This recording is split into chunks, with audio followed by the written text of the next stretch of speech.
Sir बस्ती म्हणजे काय? शक्यतो जे आपले पंचकर्म आहे त्याच्यामध्ये वमन, विरेचन, बस्ती, नस्य आणि रक्तमोक्षण याचा आपण समावेश असतो. तर बस्ती हे जे पंचकर्म आहे त्यामध्ये मानवी देहामध्ये गुदमार्गाद्वारे जो औषध प्रविष्ट केले जाते आपण त्याला बस्ती म्हणतो. पूर्वी जे प्राणी असायचे त्यांचं मूत्राशय बस्ती देण्यासाठी वापरलं जायचं हजारो वर्षापूर्वी. तसंच ते प्रचलित झालं मूत्राशय, त्याला आपण बस्ती म्हणायचो, आणि तसंच ते नाव प्रचलित झालं म्हणून त्याला बस्ती असं म्हटले जातात. सर बस्ती आणि एनिमा एकच आहे का?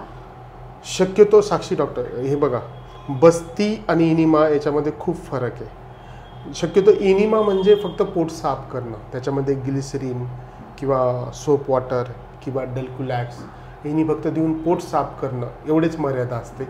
बस्ती हे सर्व देह व्यापक आहे. म्हणजे तुमच्या शरीरात जसं औषध सोडलं तर तुमच्या प्रत्येक डोळे, कान, नाक, तुमचे केस यांच्यावर सुद्धा परिणाम बस्तीद्वारे होतो.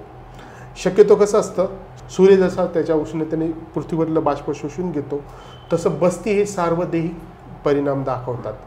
औषध आपल्या जे पक्वाशयात गेल्यानंतर त्याचा जो परिणाम असतो तो सर्व देहावर होतो.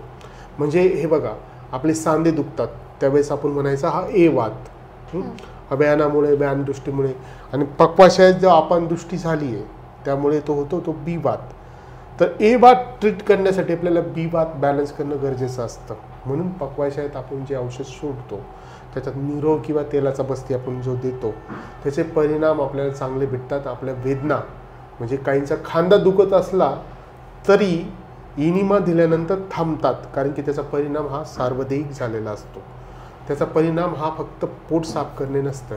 बरेच लोकांना काय वाटतं, काय तुम्ही कशाला बस्ती देताय डॉक्टर, हे तर एवढं एवढंच आहे, म्हणजे पोट साफ आमचं होतंय, तुम्ही देऊ नका मला, आमचं ऑलरेडी पोट. पण पोट साफ होणं हे कार्य नाहीच आहे बस्तीचं. तुमच्या शरीरातला वात कमी करणं, वात, पित्त, कफ बॅलन्स करणं, ह्या गोष्टी बस्तीनं साध्य होतात, म्हणून ती परिणामकारक आहे.